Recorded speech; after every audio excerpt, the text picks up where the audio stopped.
Hello friends, welcome back to our channel NEET Universe. My name is Sanjay Patel और आज solve करना है NTA mock test number 55। ठीक है, धीरे धीरे करके हम लोगों ने बहुत सारे पेपर सॉल्व कर लिए हैं। तो आज आपका 55 नंबर का पेपर है। तो चलते रहिए, एग्जाम तो होना है, अभी बहुत देर में होना है एग्जाम, काफ़ी टाइम है, लेकिन पढ़ाई कंटिन्यू रखने के लिए सबसे अच्छा तरीका है। तो आप लोग प्रैक्टिस करते रहिए। चलिए शुरू करते हैं। पहला क्वेश्चन यहाँ पे है, कोई मैग्नेटिक निडल है, इसको रखा गया है नॉन यूनिफॉर्म मैग्नेटिक फील्ड में। तो इस पे देखिए नॉन यूनिफॉर्म मैग्नेटिक फील्ड है, तो यहाँ पे टॉर्क भी लगेगा और फोर्स भी लगेगा। ठीक है, तो टॉर्क और फोर्स दोनों लगेगा। यहाँ पे पहला ऑप्शन करेक्ट हो जाएगा, क्योंकि नॉन यूनिफॉर्म फील्ड में, क्योंकि मैग्नेटिक निडल होता क्या, उसमें एक साउथ पोल होता है, एक नॉर्थ पोल होता है। तो दोनों पोल हो गए, वहाँ पे अनइक्वल फोर्सेस लगेंगे। ठीक है, तो वहाँ पे टॉर्क भी लगेगा, तो फोर्स और टॉर्क दोनों लगेंगे। ऑप्शन ए करेक्ट हो जाएगा। क्वेश्चन नंबर दूसरा यहाँ पे दिया गया है, एक सर्किट है, इलेक्ट्रिकल सर्किट। तो पी क्यू के बीच का जो इक्विवेलेंट रेजिस्टेंस 4 ओम के बराबर बताया गया, तो आर की वैल्यू पूछी गई। तो इसमें एक इक्विवेलेंट सर्किट आपको बनानी पड़ेगी। क्वेश्चन तो आसान है, लेकिन इक्विवेलेंट सर्किट बनानी पड़ेगी। देखिए ये वायर चला है यहाँ से, तो ये वायर यहाँ भी है, तो ये भी पॉइंट पी हो जाएगा, ये पॉइंट पी। यहाँ से क्यू देखो, तो ये भी क्यू पॉइंट है, ये क्यू पॉइंट है, ये भी क्यू पॉइंट, लेकिन ये किसी से डायरेक्टली नहीं मिला है, तो इसको हम एस मान लेते हैं, क्योंकि आर आपका रेजिस्टेंस है, आर मानोगे थोड़ी सी दिक्कत होगी। ठीक है, तो चलिए अब इक्विवेलेंट सर्किट बनाते हैं। तो पी और एस के बीच देखिए, तो 3 रेजिस्टेंस लगे हुए हैं। देखिए P S P S P S, P S के बीच में 3 लगे, तो ये हो गया पी, 3 लगे हैं, तीनों होंगे पैरेलल में, तो हो जाएगा R/3। और फिर एस और क्यू के बीच में एक आर लगा हुआ है, तो ये हो जाएगा आर एस और क्यू के बीच में। और एक पी और क्यू के बीच में डायरेक्टली लगा हुआ है, तो ये हो जाएगा पी और क्यू के बीच में डायरेक्टली आर। ठीक है, अब ये इसके साथ पैरेलल में सीरीज में लगाती हो जाएगा 4R/3। ठीक है, R/3 प्लस आर, तो 4R/3, और ये लगा है पैरेलल में आर के साथ, तो 4R/3 into r upon 4R/3 plus r. ये किसके बराबर हो जाएगा, 4 ओम के बराबर हो जाएगा। और इससे आपको निकालना है आर की वैल्यू। ठीक है, थोड़ा इधर सॉल्व कर लेते हैं इसको। तो जब इसको दोनों को सॉल्व करो तो क्या आ जाएगा, 4R/7 आएगा। ठीक, क्योंकि यहाँ पे क्या आ जाएगा, ये तो 4R और R/3 आ जाएगा। यहाँ 3 एलसीएम लोगे तो 7R/3 आएगा, 3 कैंसिल आउट हो जाएगा, तो आ जाएगा 4R/7 इजकल टू 4 ओम। तो 4 हो जाएगा कैंसिल, यहाँ से R इजकल टू क्या हो जाएगा, 7 ओम के बराबर। ठीक है, तो R आ जाएगा 7 ओम। क्वेश्चन नंबर 3 है, पोटेंशियोमीटर क्वेश्चन है। पोटेंशियोमीटर क्वेश्चन ऑलवेज एकदम आसान होते हैं, मैंने हर बार बताया। तो यहाँ पे जब 2 लेंथ दी जाए और आपसे इंटरनल रेजिस्टेंस पूछा है, तो internal resistance equal to external resistance, और ब्रैकेट में क्या लिखोगे, L1/L2 -1। अब कौन L1 होगा, कौन L2 होगा, तो छोटी वाली हमेशा नीचे है। ये ट्रिक मैंने बताया था, जब पोटेंशियोमीटर मैंने पढ़ाया था, एक वीडियो पड़ी हुई आप देख सकते हैं।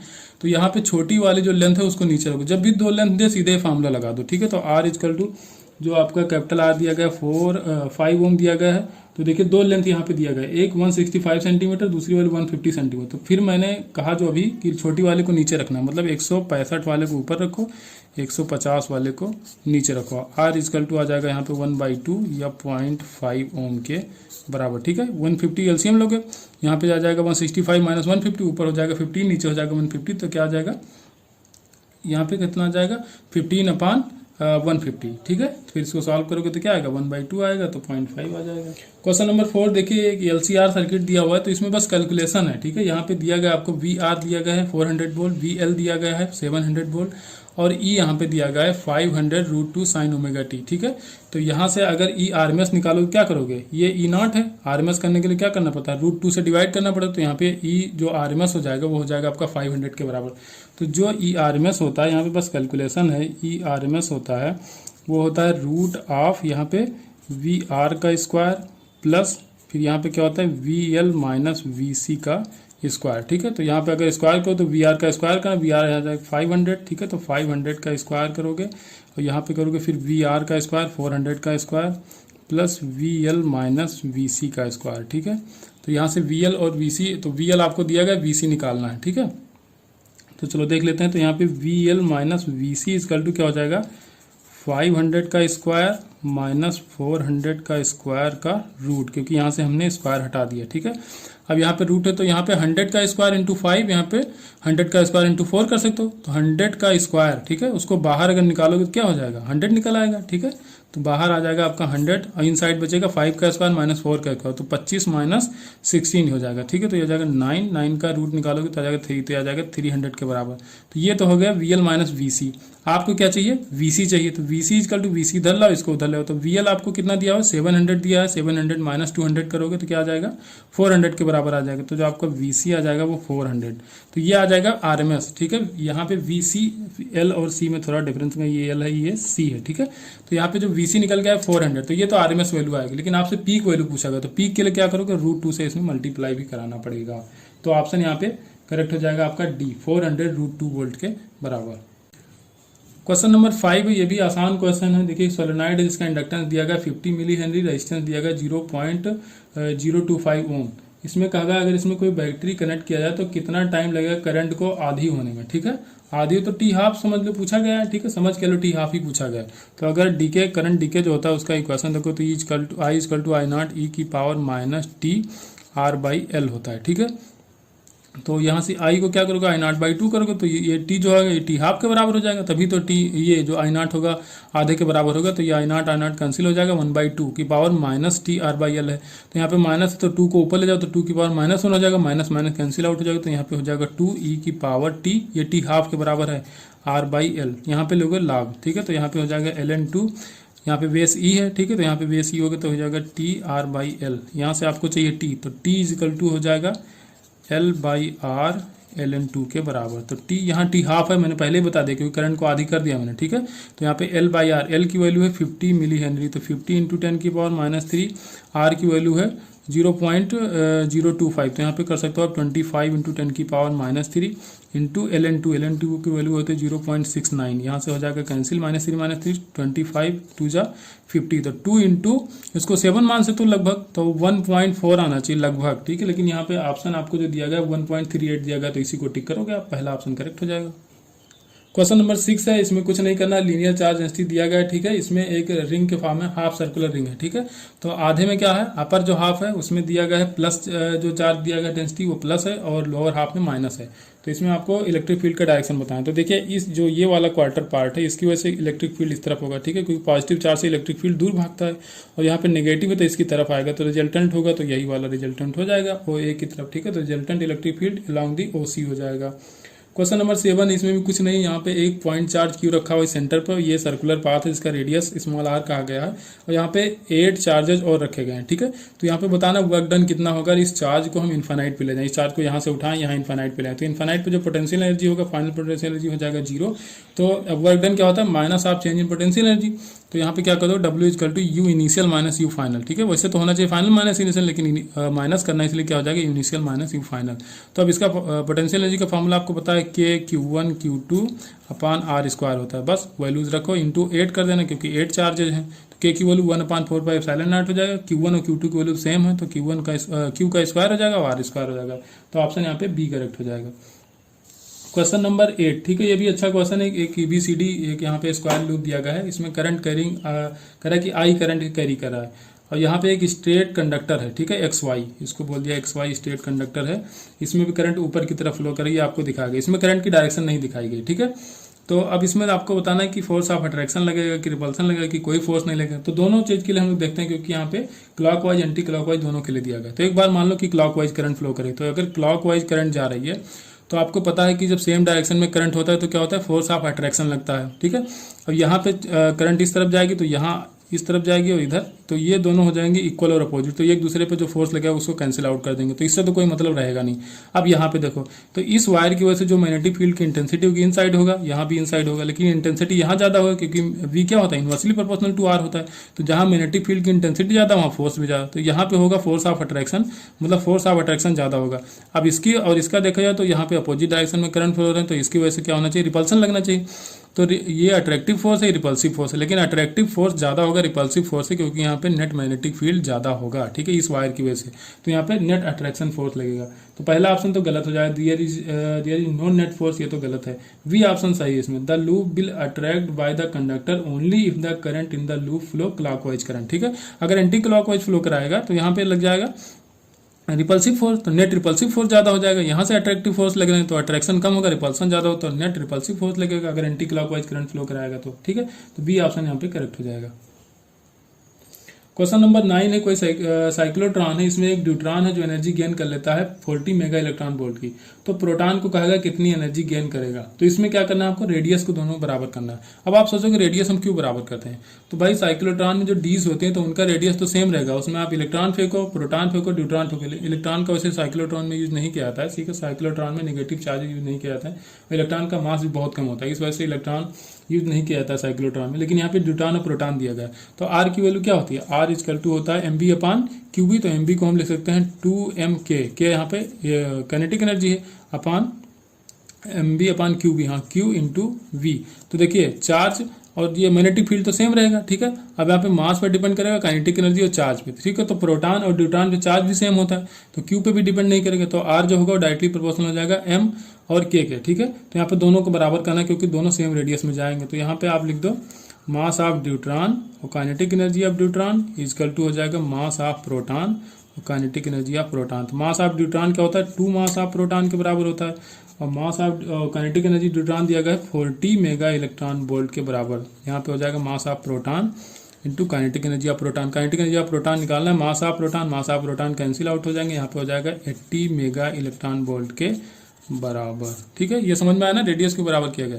क्वेश्चन नंबर 10 है, इसमें कुछ नहीं करना है, वीन्स का डिस्प्लेसमेंट ला है, वीन्स का कांस्टेंट दिया गया है, ठीक है, वेवलेंथ दिया गया, टेम्परेचर निकाल लेना, बस इसमें वैल्यू रख के आपका आंसर आ जाएगा, ठीक है। ऑप्शन यहाँ पे बी करेक्ट हो जाएगा, 6000 केल्विन आएगा। क्वेश्चन नंबर 11, इसमें भी कुछ नहीं करना, थर्मोडायनेमिक सिस्टम यहाँ पे दिया गया है, PQRSP प्रोसेस दिया गया है, नेट वर्क डन पूछा गया। भैया जब आपको प्रेशर और वॉल्यूम का कर्व ग्राफ दिया जाता है तो उसमें क्या करना पड़ता है, वॉल्यूम निकालना पड़ता है, ठीक है। अरे यार वॉल्यूम क्यों निकालोगे, एरिया निकालना पड़ता है, ठीक है, area on the volume axis, ठीक है, वॉल्यूम एक्सिस पे आपको एरिया निकालना है। बस ध्यान रखना यहाँ पे पास्कल में प्रेशर नहीं दिया गया, किलो पास्कल में दिया गया, तो उसको पास्कल में चेंज कर लेना, 10 की पावर 3 कर देना, ठीक है। और वॉल्यूम यहाँ पे सीसी में दिया गया है तो इसको 10 की पावर -6 से मल्टीप्लाई करा के मीटर क्यूब में कर लेना, बस आपका आंसर आ जाएगा, ठीक है। तो ये यहाँ पे आ जाएगा -20 जूल, ठीक है, -20 जूल के बराबर आ जाएगा। क्वेश्चन नंबर 12 है, भी आसान क्वेश्चन है। यहाँ पे कहा गया suppose ideal gas equation follow VP³ equal to constant. ये क्यों फॉलो करेगा, कह दिया सपोज कहा गया इसलिए, ठीक है। तो अब दोबारा इसमें कहा गया इनिशियल टेम्परेचर यहाँ पे क्या है, T और V है, और बाद में क्या किया यहाँ पे इसको वॉल्यूम बढ़ा दिया गया है 27V तक, ठीक है। तो आपसे फाइनल टेम्परेचर पूछा गया, तो यहाँ पे आपको जो रिलेशन दिया गया PV के टर्म में दिया गया और पूछा गया है TV, तो यहाँ पे हमको क्या करना पड़ेगा, P को हटाना पड़ेगा। तो PV इजकल टू होता है NRT, ठीक है। तो P की जगह हम लिख सकते हैं NRT अपान V। तो जहाँ पे यहाँ पे P³ है वहाँ पे क्या लिख सकते हैं, NRT/V का क्यूब इजकल टू हो जाएगा कांस्टेंट, ठीक है। तो अब देखिए यहाँ पे N और R तो कांस्टेंट है, उसका कोई मतलब नहीं है, तो यहाँ पे हो जाएगा VT³ अपान V³, ठीक है। तो यहाँ से V कैंसिल आउट करोगे तो यहाँ पे V² हो जाएगा, ठीक है। तो यह सीधे लिख सकते हो T³ डायरेक्टली प्रोपोर्शनल टू, क्योंकि यहाँ कांस्टेंट है, V² के बराबर, ठीक है। आपको टेम्परेचर ही चाहिए तो यहाँ पे ये भी लिख सकते हो T1 या T2 upon T1 is equal to V2 upon V1। यहाँ पे 2 है, पावर 2/3 हो जाएगा, ठीक है। तो आपको T2 चाहिए, T2 इजकल टू T1 दिया था आपको T, V2 कितना किया गया 27V के बराबर। पहले वॉल्यूम कितना था, V था, इसका पावर कितना 2/3, थोड़ा ध्यान से देखना, कलर चेंज कर सकते हैं यहाँ पे हो जाएगा 27 को लिख सकते हो 3 की पावर 3, ठीक है। क्या लिख सकते हो 3 की पावर 3, तो यहाँ पे हो जाएगा T, यहाँ पे लिखोगे 3 की पावर 3 और ऊपर लिखोगे 2/3, तो 3 से 3 कैंसिल और 3 की पावर 2 मतलब 9, तो यहाँ पे 9T के बराबर हो जाएगा। क्वेश्चन नंबर 11, ये भी आसान क्वेश्चन है, पीवी डायग्राम आपको दिया गया है, कोई साइक्लिक प्रोसेस ABC है, ठीक है। तो चूज द करेक्ट ऑप्शन आपको यहाँ पे बताना है। पहला ऑप्शन दिया गया है ΔQAB इज नेगेटिव। ΔQAB देखो A से B आ रहे हो, तो ΔQ A से B क्या है, P directly proportional to V है यहाँ पे, ठीक है, P directly proportional to V है यहाँ पे। इसका मतलब टेम्परेचर जो है वो कांस्टेंट, टेम्परेचर कांस्टेंट तो आइसोथर्मल प्रोसेस हो, तो जो चेंज इन इंटरनल एनर्जी हो जाएगी 0। तो ΔQ इजकल टू होता है ΔU प्लस ΔW, तो ये हो जाएगा आपका 0, ठीक है। क्यों 0 हो जाएगा, क्योंकि आइसोथर्मल प्रोसेस है, आइसोथर्मल का ग्राफ है, तो ΔQ इजकल टू किसके बराबर हो जाएगा, W के बराबर। लेकिन यहाँ पे नेगेटिव कहा गया, अब नेगेटिव क्यों होगा, क्योंकि यहाँ पे वॉल्यूम घट रहा है, A से V जब आ रहा है तो वॉल्यूम घट रहा है, तो वॉल्यूम घटेगा तो वर्क डन हो जाएगा नेगेटिव, तो जो ΔQ आ जाएगा वो नेगेटिव। तो पहला ऑप्शन आपका करेक्ट हो जाएगा। दूसरा ऑप्शन है ΔU VC is positive, VC, चलो VC चलते हैं, VC, V से C जा रहे हो, ठीक है, तो V से C जा रहा हो तो प्रेशर हो गया कांस्टेंट। अब वॉल्यूम बढ़ रहा है तो प्रेशर कांस्टेंट, तो वॉल्यूम हो जाएगा डायरेक्टली प्रोपोर्शनल टू टेम्परेचर के, मतलब वॉल्यूम बढ़ेगा तो टेम्परेचर भी बढ़ेगा, और टेम्परेचर बढ़ेगा तो डेल्टा U पॉजिटिव होगा, ठीक है। सी ऑप्शन यहाँ पे दिया गया, delta W CAB is negative, CAB, ठीक है, CAB यहाँ पे वर्क डन कहा गया है, ठीक है, ये कहा गया है कि नेगेटिव होगा, तो भैया एंटी क्लॉकवाइज क्या होता है, वर्क डन नेगेटिव होता है, ठीक है, एंटी क्लॉकवाइज चलोगे तो क्या होगा, वर्क डन नेगेटिव होता है, तो ये भी ऑप्शन करेक्ट हो जाएगा। तो यहाँ पे ऑप्शन लास्ट वाला सही है, all of these. Question number 14, यहाँ पे कोई क्लॉक है, इस तरह के बहुत क्वेश्चन हम करा चुके हैं, ठीक है, और ये पहले काम करती है कितने 20 डिग्री सेल्सियस पे, और ये इसका जो पेंडुलम है वो बना है ब्रास का, ठीक है। How many second will gain और लॉस पर डे, कितना ये टाइम गेन करेगी या लॉस करेगी सेकंड्स में प्रत्येक दिन में, अगर टेम्परेचर फॉल हो जाए 0 डिग्री, ठीक है। तो यहाँ से अगर एल जो टाइम पीरियड टी होता है, टी क्या होता है 2 pi root of l upon g, तो वहीं से हमने किया d t upon t equal to 1/2 delta l by l. अब इसको यहाँ से लीनियर कोफिशिएंट एक्सपेंशन से देख सकते हो, एल डैश क्या होता है L 1 plus alpha delta T, तो यहाँ से डेल्टा एल बाई एल करोगे तो कितने किसके बराबर आ जाएगा, अल्फा डेल्टा की के बराबर आ जाएगा। तो डेल्टा टी आपको निकालना है कितना टाइम गेन या लॉस करेगा, तो वो बात की बात है, पहले देखते हैं यहाँ पे 1/2 डेल्टा एल बाई एल की जगह क्या लिखोगे यहाँ पे अल्फा डेल्टा थीटा, ये टी यहाँ पे आ जाएगा, बस सारी वैल्यूज रखो, वैल्यू आपको दी गई है, अल्फा की वैल्यू है 18 इंटू 10 की पावर -6, ठीक है, डेल्टा थीटा 20 डिग्री से 0 डिग्री, मतलब 20 का चेंज आ रहा है। टाइम कितना रखोगे यहाँ पे, देखिए 1 डे कहा गया, 1 डे में 24 घंटे होते हैं, 24 घंटे में 24 घंटे और 1 घंटे में कितना 3600 सेकंड होता है, ठीक है, तो इसको 3600 से मल्टीप्लाई कराओगे, इसको भैया कैलकुलेट कर लेने आ जाएगा 15.55 सेकंड के बराबर, ठीक है, बी ऑप्शन यहाँ पे करेक्ट हो जाएगा। क्वेश्चन नंबर 15 है कैलोरीमेट्री का क्वेश्चन, इसमें कहा गया 250 ग्राम वाटर है और 200 ग्राम आइस है और 0 डिग्री पे रखा हुआ कैलोरीमीटर में, वाटर इक्विवेलेंट कैलोरीमीटर का दिया गया है 50 ग्राम। कह रहा है अगर 200 ग्राम स्टीम लिया जाए 100 डिग्री सेल्सियस पे, स्टीम 100 डिग्री पे ही होता है, ठीक है, इसको पास किया जाए उस मिक्सर में तो कितना वाटर वहां पे आपको मिलेगा, ठीक है, कितना वाटर मिलेगा। तो देखो अगर पहले हमको देखो कितना हीट चाहिए हमको 100 डिग्री वाटर तक जाने के लिए, तो देखो पहले क्या करोगे, ये आपको 200 ग्राम आपको आइस दिया गया, तो इसको 0 डिग्री आइस से 0 डिग्री वाटर तक ले चलना है, ठीक है, तो 0 डिग्री वाटर के लिए क्या करोगे 200 इंटू क्या करोगे 80 करोगे, ml लगाओगे, ठीक है, क्योंकि यहाँ पे फेज चेंज करना है, तो यहाँ पे अब आ गया ये 0 डिग्री वाटर में, इतनी एनर्जी चाहिए इसको 0 डिग्री वाटर में, अब प्लस अब ये सारा कुछ 0 डिग्री वाटर होगा, ठीक है, वाटर इक्विवेलेंट तो उसको सीधे मास में ऐड कर दिया था वाटर के, तो 250 ग्राम वाटर और ये 200 ग्राम जो आइस था वो भी वाटर में चेंज होगा, तो कितना हो गया 450 और 50 ग्राम उसका वाटर इक्विवेलेंट, तो टोटल हो गया 500, मास कितना होगा 500। एस की वैल्यू 1 रखा था, डेल्टा टी कहाँ तक जाना 100 डिग्री तक जाना, ठीक है, अब टोटल वाटर को हमको 100 डिग्री सेल्सियस तक ले जाना, तो ये करोगे MS डेल्टा टी। अब इसको कौन बैलेंस करेगा, आपसे जो स्टीम है 200 ग्राम 100 डिग्री सेल्सियस पे, इसको पूरा कंडेंस करना है वाटर के फॉर्म में, तो कितना कंडेंस होगा, तो यहाँ से तो बहुत मिल जाएगा, अगर 200 करोगे इंटू क्या करोगे आप पहले ml लगाओगे, ठीक है, 540 करोगे तो वैसे बहुत एनर्जी हो जाएगी, तो हम क्या करेंगे, हम मान ले रहे हैं कि m जो मास है वो इसका कंडेंस हो रहा है वाटर के फॉर्म में, ठीक है, तो m इंटू क्या करोगे आपका l जो आएगा 540 के बराबर। अब यही m आपको कैलकुलेट करना इन दोनों को ऐड करके, ठीक है, तो यहाँ पे जो m आ जाएगा वो आ जाएगा 200 इंटू 80 प्लस 500 इंटू 100 अपान कितना करोगे 540, ठीक है, यहाँ से एक जीरो कैंसिल करोगे तो ये जीरो चला जाएगा, बाकी जब इसको सॉल्व करोगे तो ये m आपका निकल के आ जाएगा। तो अब यहाँ से कितना आ गया 122 ग्राम, तो यहाँ पे स्टीम कंडेंस हो रही है। अब क्या करना है, पहले कितना वाटर था, तो पहले वाटर ये 250 ग्राम वाटर ये, और ये 200 ग्राम जो आइस था इसको भी वाटर में कंडेंस किया गया था, ठीक है, वाटर में मेल्ट किया गया था, तो 440 वो, ठीक है, तो 450, ठीक है, 450 वो और 122 ये, तो टोटल हो जाएगा 450 और ये 122, तो ये आ जाएगा आपका लगभग 572, ठीक है, 572 ग्राम वाटर आ जाएगा 100 डिग्री सेल्सियस पे, ठीक है। अब यहाँ पे वाटर इक्विवेलेंट 50 था, इसको मत जोड़ देना, ठीक है, वो जो कैलोरीमीटर वो थोड़ा ना पिघल जाएगा। क्वेश्चन नंबर 16 जो है यहाँ पे लीनियर डेंसिटी दिया गया है, ठीक है, किसी वाइब्रेटिंग स्ट्रिंग का 1.3 इंटू 10 की पावर -4 ग्राम किलोग्राम पर मीटर, ठीक है, और यहाँ पे जो ट्रांसवर्स वेव जो प्रोपगेट हो रहा है उसका इक्वेशन दिया गया है y = 0.021 sin x + 30t के बराबर, ठीक है, और आपसे पूछा गया इसमें कि टेंशन कितना होगा, तो वेलोसिटी जो होता है वेलोसिटी होता है आपका t/म्यू, ठीक है, म्यू क्या होता है मास पर यूनिट लेंथ जो आपको दिया गया है। टेंशन पूछा गया, वेलोसिटी हम इस इक्वेशन से निकाल लेंगे। वेलोसिटी कैसे निकालेंगे, कोफिशिएंट ऑफ t वो है 30, कोफिशिएंट ऑफ x है 1, तो यहाँ पे 30 मीटर पर सेकंड आ जाए, v की जगह रखो 30 मीटर पर सेकंड, इसको स्क्वायर करो, तो 30 का स्क्वायर करोगे 30 इंटू 30 हो जाएगा, इंटू म्यू कर दोगे, म्यू की वैल्यू 1.3 इंटू 10 की पावर -4, यहाँ पे आ जाएगा आपका टेंशन, ठीक है, तो टेंशन यहाँ से निकल के आ जाएगा, और जो आएगा वो आ जाएगा 6.12 न्यूटन के बराबर। ऑप्शन पहला सही हो जाएगा। क्वेश्चन नंबर 17 है, ये भी आसान क्वेश्चन है। कोई बॉडी है जो स्टार्ट करती है मोशन रेस्ट से, एक्सेलरेट करती है। If its velocity after n second is v, ठीक है, n सेकंड बाद वेलोसिटी v होती है, तो v इक्वल टू क्या होता है, u प्लस ए टी होता है, a प्लस ए टी की जगह n रखोगे, u है यहाँ पे 0 क्योंकि रेस्ट से शुरू हो, तो v इक्वल टू हो जाएगा a n, ठीक है।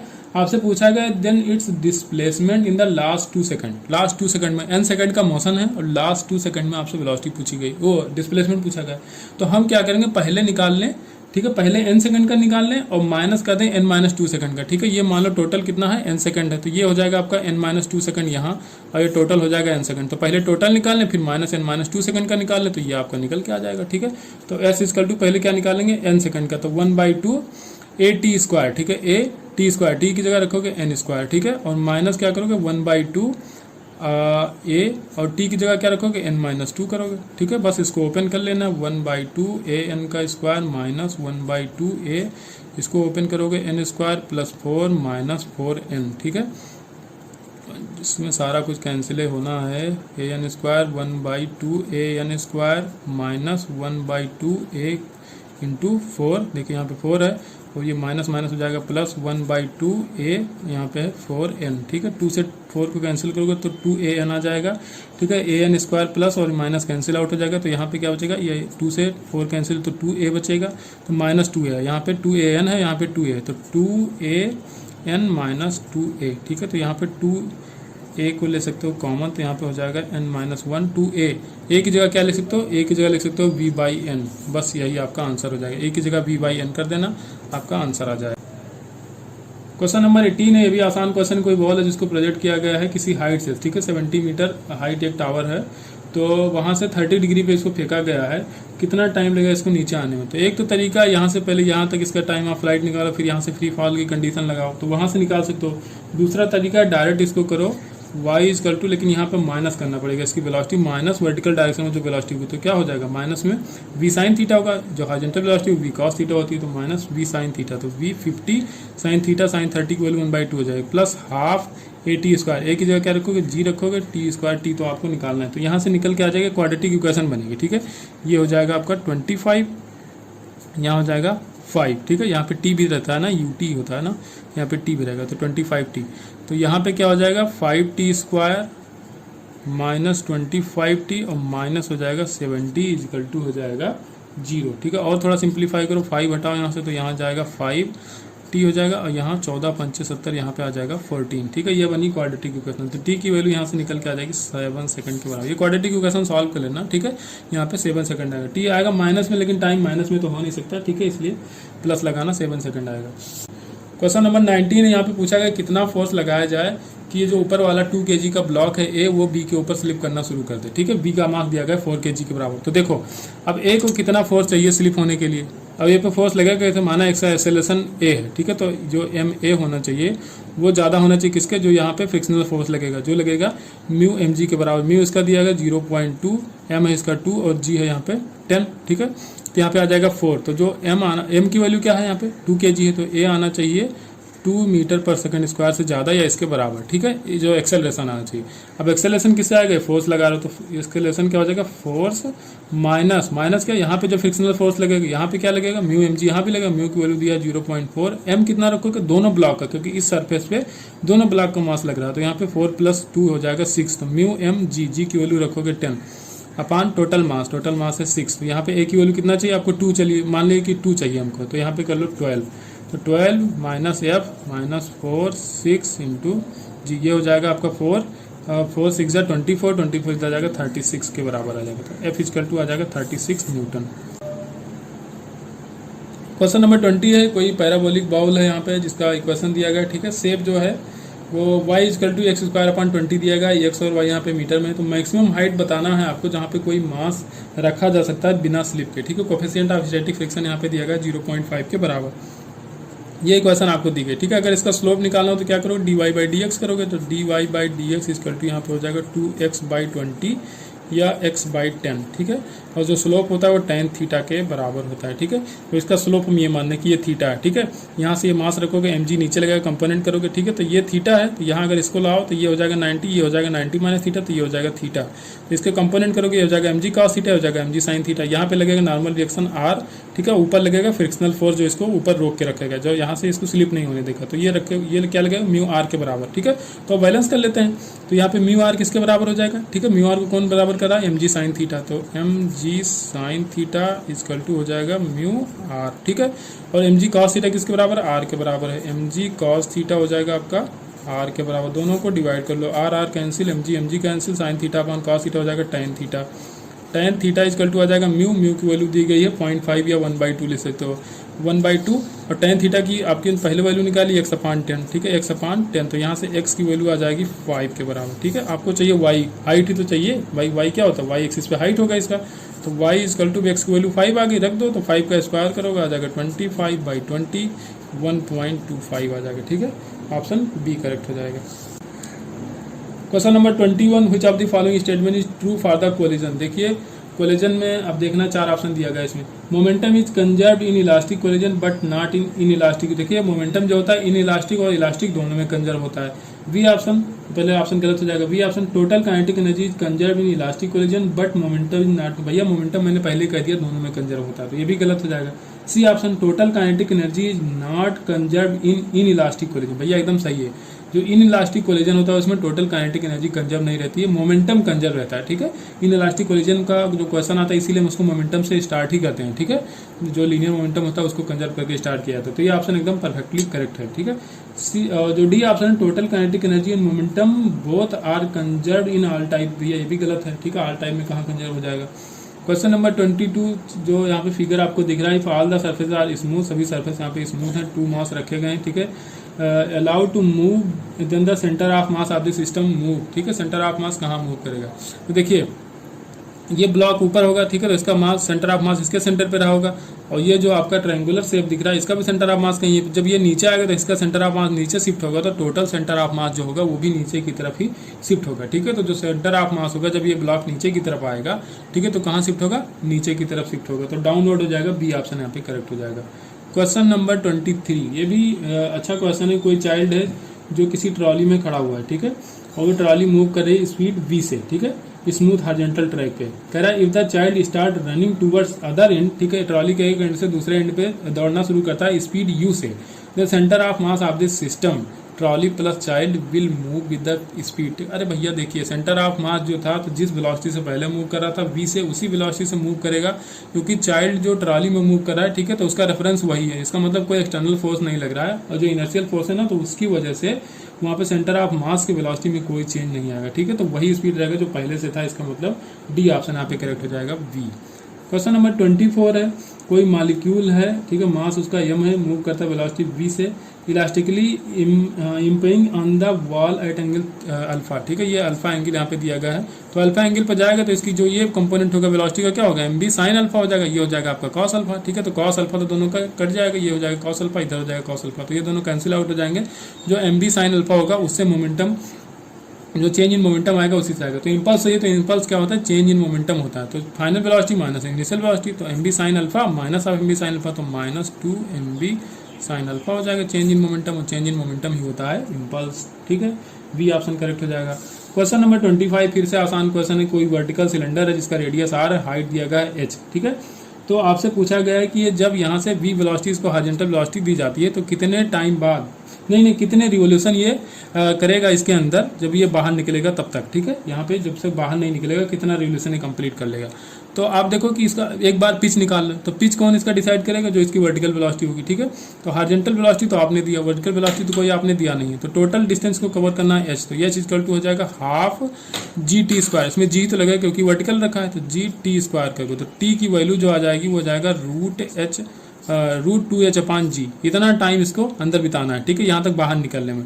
अब देखो कितने ये पाथ कंप्लीट करेगा, तो एक पाथ में कितना टाइम लगेगा, तो t इक्वल टू क्या आ जाएगा, एक राउंड का टाइम निकाल लो, ये हो गया टोटल टाइम जो इतना इसमें बिताएगा। तो ठीक, टोटल टाइम को एक राउंड वाले पाथ से टाइम से डिवाइड कर दोगे तो नंबर आप इसमें जो राउंड होगा वो निकल के आ जाएगा। ठीक है, तो एक जो चक्कर लगाने में कितना टाइम लगेगा, इसका जो सरकमफ्रेंस होगा 2πr। ठीक है, यहाँ पे 2πr हो जाएगा अपान इसकी वेलोसिटी जो हॉरिजॉन्टल डायरेक्शन, भाई हॉरिजॉन्टल डायरेक्शन में वेलोसिटी वही तो इसको कंप्लीट कराएगी, इसका सर्कुलर मोशन, तो हो जाएगा v। तो एक रिवोल्यूशन कंप्लीट करने में 2πr अपान v लग रहा है। ठीक है, टोटल टाइम में कितना बिताएगा इसके अंदर ये निकाल के आए, तो इसको डिवाइड कर दो इसी टाइम से। ठीक है, तो यहाँ पे कर दोगे 2πr अपान v। ठीक है, बस इसको थोड़ा सा सिंप्लीफाई करना है, तो यहाँ पे v चला जाएगा ऊपर और जो यहाँ पे 2πr आ जाएगा नीचे। ठीक है, तो जो आंसर निकल के आ जाएगा वो हो जाएगा v0। ठीक है, क्योंकि v0 स्पीड दिया था हॉरिजॉन्टल डायरेक्शन, तो v0 2πr, ये रूट के अंदर हो जाएगा 2h अपान g। ठीक है, तो यहाँ पे डी ऑप्शन करेक्ट हो जाएगा। शायद समझ में आ गया। टोटल टाइम इससे निकालो, क्योंकि ये फ्री फॉल समझ लो कि क्योंकि जो वर्टिकल डायरेक्शन में कोई वेलोसिटी नहीं है, तो फ्री फॉल की कंडीशन मान लो। तो फ्री फॉल की कंडीशन में कितना टाइम बिताएगा, इस साइड से हम लोग टाइम निकाल लिए, और फिर एक रिवोल्यूशन करने में कितना टाइम लग रहा है, तो टोटल टाइम को एक रिवोल्यूशन के टाइम से डिवाइड कर दोगे तो नंबर ऑफ रिवोल्यूशन आ जाएगा। क्वेश्चन नंबर 26 है, इसमें कुछ नहीं करना है। इसमें कहा गया है कि अर्थ सरफेस से अगर 2r डिस्टेंस पे ऊपर हम लोग जा रहे हैं तो जो एक्सेलरेशन ऑफ ग्रेविटी होगा वो क्या होगा। तो G dash equal to g1 plus h upon r, H की जगह रखोगे 2r, r हो जाएगा कैंसिल, 2 + 1 3, तो g/9 हो जाएगा सीधे, g/9 ऑप्शन पहला करेक्ट हो जाएगा। क्वेश्चन नंबर 27 है, दो बॉडीज हैं यहाँ पे जिनका मास m1 और m2 दिया गया है, तो ये म्यूचुअली अट्रैक्ट होते हैं। ठीक है, और यहाँ पे जब इनके बीच में डिस्टेंस r बचता है, ठीक है, तो यहाँ पे रिलेटिव वेलोसिटी आपको बताना है। ठीक है, जब डिस्टेंस r बचेगा तो पहले आप निकालो फोर्स कितना लगेगा। म्यूचुअल फोर्स अगर देखा जाए, म्यूचुअल ग्रेविटेशनल फोर्स अगर F देखा जाए तो क्या होता है g(m1 m2) अपान r²। तो अगर एक्सेलरेशन पहले बॉडी का देखा जाए तो फोर्स अपान मास करोगे तो पहले बॉडी का क्या हो जाएगा, m1 हट जाएगा तो g(m2) अपान r² हो जाएगा। ऐसे दूसरे बॉडी का देखा जाए तो a2 हो जाएगा g(m1) अपान r²। ठीक है, अब जो आपने यहाँ पे पहले क्या करो, रिलेटिव एक्सेलरेशन करो, तो दोनों अपोजिट डायरेक्शन, भाई ये इधर आ रहा है और ये दूसरी तरफ आ रहा है, तो दोनों का एक्सेलरेशन क्या हो जाएगा, ऐड हो जाएगा। तो ए रिलेटिव अगर निकालोगे तो a1 + a2 हो जाएगा, तो g अपान r² हो जाएगा यहाँ पे कॉमन, यहाँ पे हो जाएगा m2 + m1, ये हो जाएगा ए रिलेटिव। अब ए का फॉर्मूला एक आपने पढ़ा होगा v dv/dr। ठीक है, पढ़ा होगा, सबने पढ़ा है। ठीक है, तो यहाँ पे हो जाएगा a dr, यहाँ पे हो जाएगा v dv। आपको चाहिए यहाँ पे v रिलेटिव वेलोसिटी चाहिए, तो इसको दूसरी तरफ लिख दो, v dv = हो जाएगा यहाँ पे a dr के बराबर। ठीक है, अब यहाँ पे क्या करना है, इसको इंटीग्रेट करोगे तो क्या हो जाएगा v²/2 = a की जगह क्या रखोगे, अब a की जगह ये रखो, ये रिलेटिव, तो यहाँ पे g(m1 + m2) ये तो हो जाएगा कॉमन, 1 अपान r² का इंटीग्रेशन क्या हो जाएगा -1/r। ठीक है, अब यहाँ पे v² चाहिए, मतलब v हमको चाहिए, v² नहीं चाहिए, तो v के रखो तो यहाँ पे रूट लग जाएगा और 2 चला जाएगा ऊपर, तो यहाँ पे हो जाएगा 2g(m1 + m2/r का √। ठीक है, तो ऑप्शन यहाँ पे जो सही होगा पहला। ठीक है, माइनस में आएगा, लेकिन अब क्या करो, रिलेटिव वेलोसिटी दोनों की अपोजिट वेलोसिटी होगी। ठीक है, ये इधर से आ रहा है, ये इधर आ रहा है। ठीक है, तो इसका आपको मैग्नीट्यूड लेना है और यहाँ पे ऑप्शन पहला करेक्ट हो जाएगा। क्वेश्चन नंबर 28, इस तरह का क्वेश्चन हम कर चुके हैं। यहाँ पे आपको दिया गया एक्सेलरेशन a = -vx, x यहाँ पे डिस्प्लेसमेंट है। ठीक है, टाइम पीरियड बताना है, तो यहाँ पे इसको SHM का जो इक्वेशन होता है a = -ω² से कंपेयर करेंगे, तो जो v है वो आ जाएगा ω² की जगह, तो ω क्या आ जाएगा √b, और ω की जगह लगोगे 2π/t √b, t चाहिए तो t हो जाएगा 2π/√b। कल बीटा करके पूछा था, आज v करके पूछ लिया। ठीक है, तो इसमें कोई दिक्कत नहीं होनी चाहिए, कल भी ये क्वेश्चन हम करा चुके हैं। क्वेश्चन नंबर 29, यहाँ पे displacement of the 2 identical particle दिया गया जो SHM कर रहे हैं। ठीक है, x1 और x2 दिया गया यहाँ पे, तो इसमें कहा गया कि for which value of omega energy दोनों की सेम कब होगी। ठीक है, ये पूछा गया। तो एनर्जी = क्या होता है, E होता है 1/2 m a² तो यहाँ पे क्या करोगे, m दोनों का सेम हो जाएगा क्योंकि आइडेंटिकल पार्टिकल है, तो a1 ω1 का होल स्क्वायर = हो जाएगा a2 ω2 का होल स्क्वायर। यहाँ से आंसर आ जाएगा ओमेगा आ जाएगा 8 ये क्वेश्चन हम कर चुके हैं। ठीक है, तो क्वेश्चन नंबर नेक्स्ट देखना है 30। यहाँ पे कोई क्यूबिकल ब्लॉक है जो फ्लोट कर रहा है किसी लिक्विड में। ठीक है, और इसका आधा वॉल्यूम क्या है, इमर्स है वाटर में। कह रहा है अगर पूरे सिस्टम को एक्सेलरेट करते हैं ऊपर की तरफ, ठीक है, g/3 से, तो फ्रैक्शन ऑफ वॉल्यूम कितना इमर्स होगा। भैया जितना पहले इमर्स था उतना ही होगा, क्योंकि जितना अपथर्स फोर्स बढ़ेगा उतना उसका वेट भी बढ़ेगा, तो दोनों एक दूसरे को बैलेंस करेंगे, तो जितना उसका वॉल्यूम पहले से इमर्स था वाटर में उतना ही इमर्स रहेगा। ठीक है, तो यहाँ पे ऑप्शन पहला करेक्ट है, आधा इमर्स था तो आधा ही रहेगा। क्वेश्चन नंबर 31 है, कोई वर्टिकल ट्यूब है। ठीक है, कैपिलरी ट्यूब है, 30 सेंटीमीटर लॉन्ग है, और इसको वाटर में डिप किया गया, तो इसमें 10 सेंटीमीटर तक जो वाटर है वो राइज करता है। तो कह रहा है अगर टेम्परेचर बढ़ा दिया जाए वाटर का, then the new height of the column कितना होगा। ठीक है, न्यू हाइट कॉलम बताना है तो एच इक्वल टू क्या होता है 2t cos theta upon r रो जी। ठीक है, तो cos थीटा की वैल्यू, तो cos थीटा क्या रखोगे 0 रखोगे, क्योंकि जो एंगल लिया आता है, जैसे ये कैपिलरी ट्यूब है, ठीक है, तो एंगल लिया आता है वर्टिकल से, लेकिन जब ये वर्टिकली बिल्कुल सीधी है तो यहाँ पे एंगल हो जाएगा 0। अगर ये बेंड होती, यहाँ पे टिल्ट होती, तो ये एंगल लिया आता है वर्टिकल से, तो एंगल हो जाएगा 0, cos 0 हो जाएगा 1। तो यहाँ पे जो आपका सरफेस टेंशन उस पर डिपेंड करेगा, जो राइज ऑफ हाइट है। ठीक है, तो राइजिंग हाइट किस पे डिपेंड करेगा, सरफेस टेंशन पे। टेम्परेचर बढ़ाओगे सरफेस टेंशन घट जाएगा तो राइजिंग हाइट भी कम हो जाएगा, तो लेस देन 10 सेंटीमीटर आ जाएगा। ऑप्शन डी करेक्ट हो जाएगा। क्वेश्चन नंबर 32, कोई स्क्वायर प्लेट है जिसको वाई जेड प्लेन में रखा गया है, तो अकॉर्डिंग परपेंडिकुलर एक्सिस थ्योरम, कुछ नहीं करना, इसको हमने वाई मान लिया, इसको हमने जेड मान लिया। ठीक है, एक्स एक्सिस इसको मान लिया, अब एक्स एक्सिस पे आपको चाहिए। ठीक है, तो आई एक्स क्या हो जाएगा आपका, जो आई वाई है प्लस आई जेड है। ठीक है, परपेंडिकुलर एक्सिस थ्योरम यही होता है, जो आई एक्स होगा वो आई वाई और आई जेड के बराबर होगा। ठीक है, दोनों के सम के बराबर हो जाएगा, तो ऑप्शन बी करेक्ट हो जाएगा। क्वेश्चन नंबर 33 है, कोई सेल है जिसका मास दिया गया 20 kg, एक्सप्लोड करती है, इसके 2 फ्रेगमेंट टूटती है, मास का रेशियो दिया गया 2:3, स्मॉलर फ्रेगमेंट मूव करता है 6 मीटर पर सेकंड। इसमें कुछ नहीं करना यार, m1 v1 equal to m2 v2 करना, v2 यहाँ से निकाल लेना। ठीक है, वहाँ से आंसर आ जाएगा। Kinetic energy of larger fraction पूछा गया। ठीक है, तो यहाँ से निकाल सकते हो आसानी से, इसको सॉल्व करने की जरूरत नहीं। क्वेश्चन नंबर 34,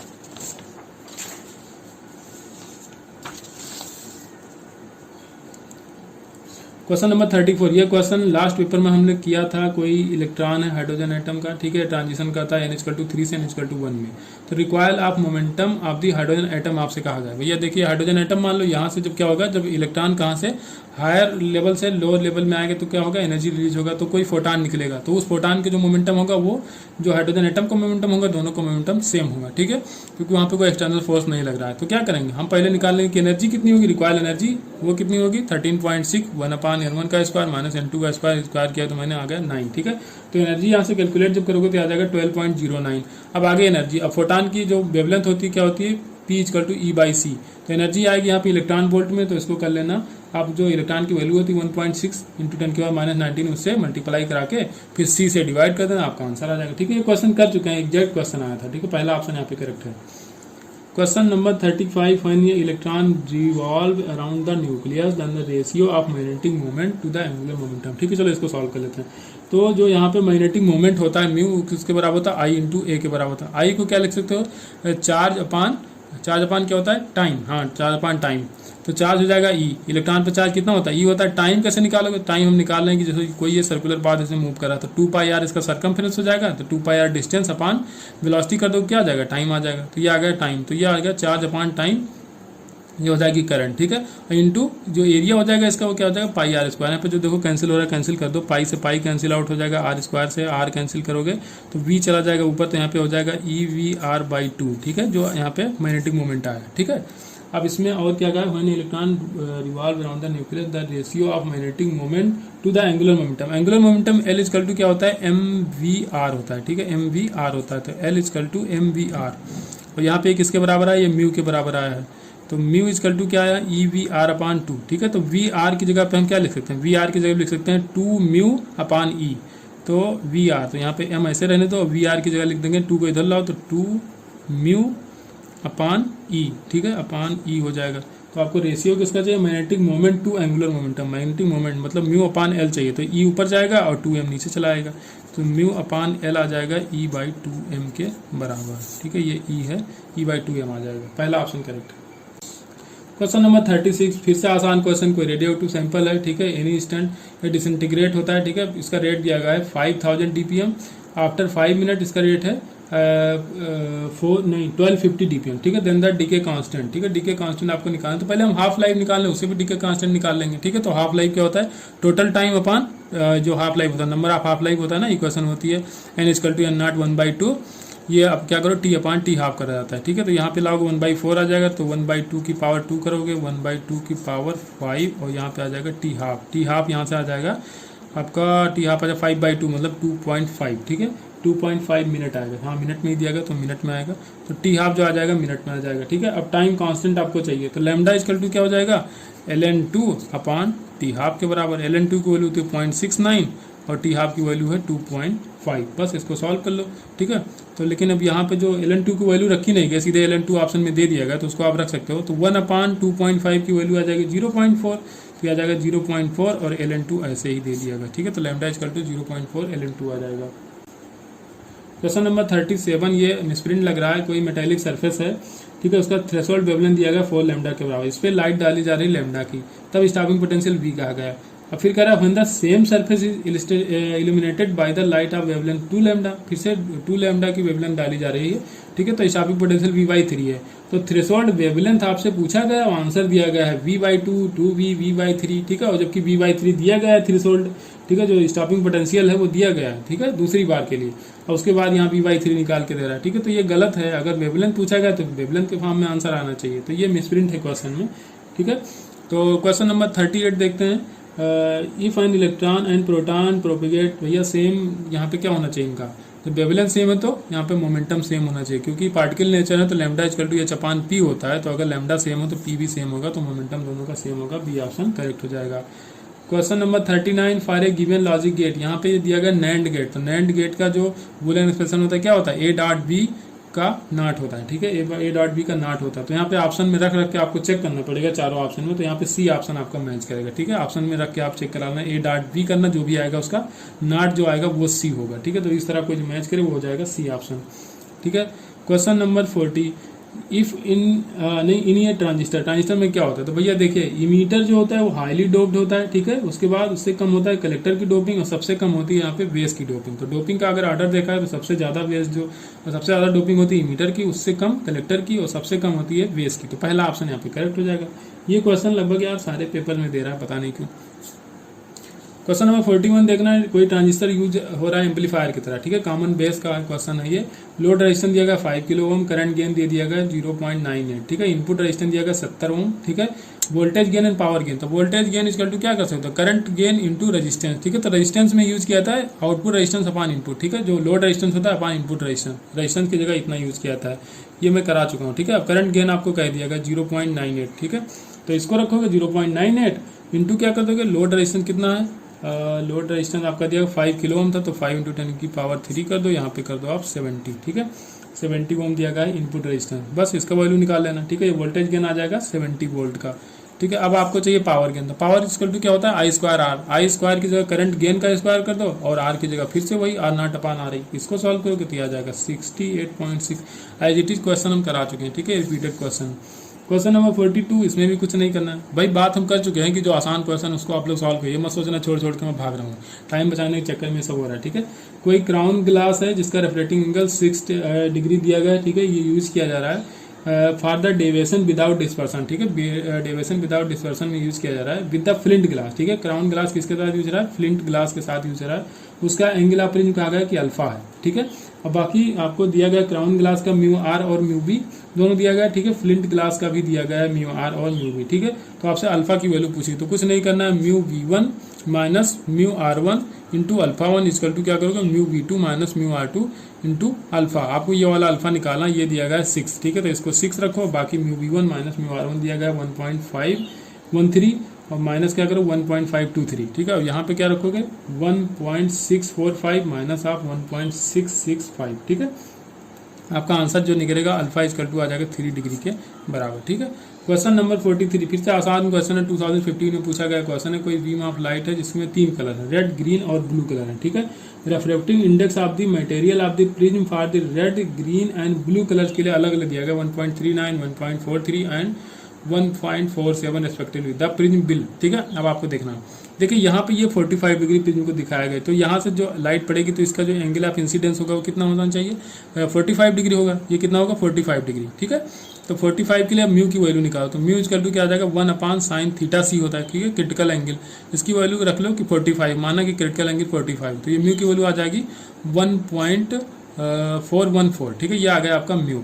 अब जिसका म्यू इससे ज्यादा होगा, ठीक है, जिसका म्यू इससे ज्यादा होगा उसका क्रिटिकल एंगल इससे कम होगा, ठीक है। तो उसका क्या हो जाएगा TIR। अब देखो यहाँ पे रेड कलर का दिया है 1.39, तो इसका म्यू तो कम है, इससे 1.39 है रेड कलर का, तो ये है कम, तो ये तो बाहर निकल जाएगी, ठीक है, ये लाइट निकल जाएगी बाहर, ठीक है।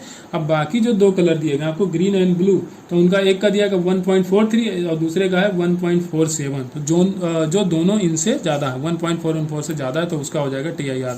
तो 2 कलर का तो यहाँ पे TIR हो जाएगा, रेड कलर आपका बाहर निकल जाएगा, इसका मतलब रेड कलर सेपरेट हो जाएगा। तो ऑप्शन ए करेक्ट हो जाएगा, separate red colour from the green and blue. Question number 44, कोई मोनोक्रोमेटिक प्लेन है, ठीक है, प्लेन वेव है जिसका स्पीड दिया गया c और वेवलेंथ दिया गया लैम्डा, ठीक है, डिफ्रैक्ट हो रही है किसी स्मॉल अपर्चर से। तो डायग्राम में आपको जैसा दिख भी रहा है, ठीक है। The diagram illustrate successive wave fronts after what time will some portion of the wave front x y reaches to p. इसका कुछ पोर्शन पी तक कब पहुंचेगा ये आपको बताना है, ठीक है। तो अगर हमको यहाँ पे डिस्टेंस पता चल जाए कि कितने डिस्टेंस हमको चलनी है, ठीक है, तो क्या करेंगे, डिस्टेंस और वेलोसिटी आपको c दिया गया, ठीक है, इसका वेलोसिटी जो है c दिया गया, तो डिस्टेंस पता चल जाए कितना चलना है, मतलब पाथ डिफरेंस, तो क्या करेंगे उसको c से डिवाइड कर देंगे तो टाइम पता चल जाएगा। तो जो 2 वेव फ्रंट है यहाँ पे उनके बीच का डिस्टेंस होता है लैम्डा, तो ये तो हो गया लैम्डा यहाँ से यहाँ तक, फिर यहाँ से यहाँ ये भी लैम्डा और यहाँ से यहाँ ये भी लैम्डा, तो टोटल हो जाएगा 3 लैम्डा और इसकी स्पीड कितनी, ये हो गई डिस्टेंस, ठीक है, और डिस्टेंस को स्पीड से डिवाइड कर दो तो आ जाएगा टाइम, तो टाइम इक्वल टू क्या आ जाएगा 3 lambda by c। Question number 45, फिर से ये आसान क्वेश्चन है, ठीक है, लेकिन इसको याद ही करना पड़ता है। जो फ्रिंज की विजिबिलिटी होती है, ठीक है, the contrast in the fringe in any interference pattern depend upon, ठीक है, तो जो फ्रिंज विजिबिलिटी होती है, ठीक है, या कंट्रास्ट जो होता है वो होता है आई मैक्स माइनस आई मिन अपॉन आई मैक्स प्लस आई मिन, ठीक है। तो ये क्या हो जाएगा, इसमें पहला दिया गया फ्रिंज भी, दूसरा वेव लेंथ, सी ऑप्शन दिया गया intensity ratio of the source, ठीक है। जब यहाँ पे इसको कॉमन लेके निकालोगे तो ये आ जाएगा 2i1i2 का रूट अपॉन 1 प्लस i1i2, ठीक है। तो यहाँ पे अब सॉल्व करने की जरूरत नहीं, बस रेशियो में ही लिखा हुआ है तो इसको आप टिक करके आ सकते हैं, तो पूरा सॉल्व करने की जरूरत ही नहीं, ठीक है। तो सी ऑप्शन यहाँ पे करेक्ट हो जाएगा, intensity ratio of the sources, ठीक है। तो ये हो गया आपका पेपर नंबर 55। नेक्स्ट हम लोग मिलेंगे पेपर नंबर 56 में, ठीक है। Thank you.